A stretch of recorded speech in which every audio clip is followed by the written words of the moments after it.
สบายดีเนาะวันนี้กับเครื่องอินเวอร์เตอร์เหมือนเดิมตัวนี้เป็นของออกกำลังจะทดลองตัวออกมาใหม่ตัวนี้ออกสายอินเวอร์เตอร์พวกอันนี้หม้อแปลงกับหม้อแปลงตัวนี้เนาะเราหาทดลองยังบริเสร็จสมบูรณ์ตัวนี้เป็น3524นะทำประกอบแล้วตัวนี้ประกอบเป็นบอร์ดไดเวอร์มันนะเป็นบอร์ดไดเวอร์ยังตัวกระตุกนะตอนทดลองบอร์ดนี้ก่อนแล้วจังไรจะเอาพวกอะไรเข้าไปอีกเพิ่มเติมคือตัวกระตุกมันจะเข้าไปนะตอนนี้ทดลองกับหม้อแปลง0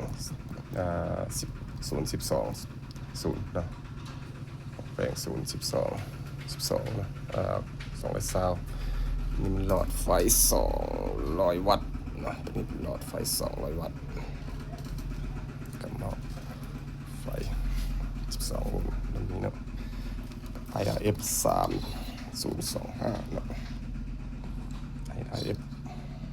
ตัวนี้เนาะ MOSFET 4 ตัวขนาดน้อยตัวนี้เดี๋ยวเราประกอบแล้วจังจะเพิ่ม MOSFET เข้าไปหลายตัวกว่าเดิมตอนนี้เราเป็นแค่ทดลองบอร์ดนี้สิว่ามันจะทำงานประสิทธิภาพได้สูงสักใด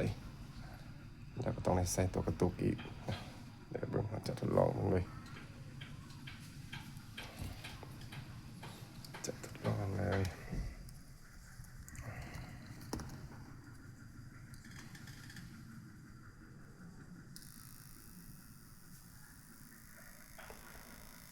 หลอด200 วัตต์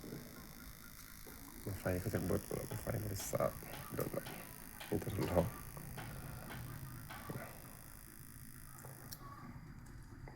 นี่ลองบอร์ดตัวนี้เนาะMOSFETบ่มีฮอนเลยเนาะบ่มีฮอนเลยปกติธรรมดาเดี๋ยวเราจะเอาอะไรเข้าไปเสริมเข้าไปในตัวนี้เป็นตัวกระตุกมันทีนี้จะเสริมเข้าไปเป็นตัวกระตุก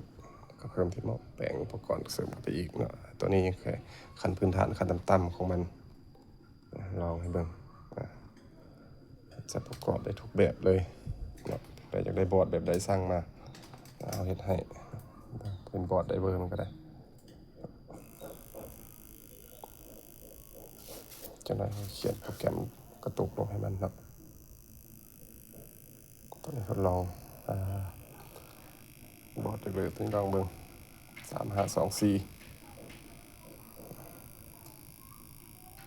ใช้งานปกติ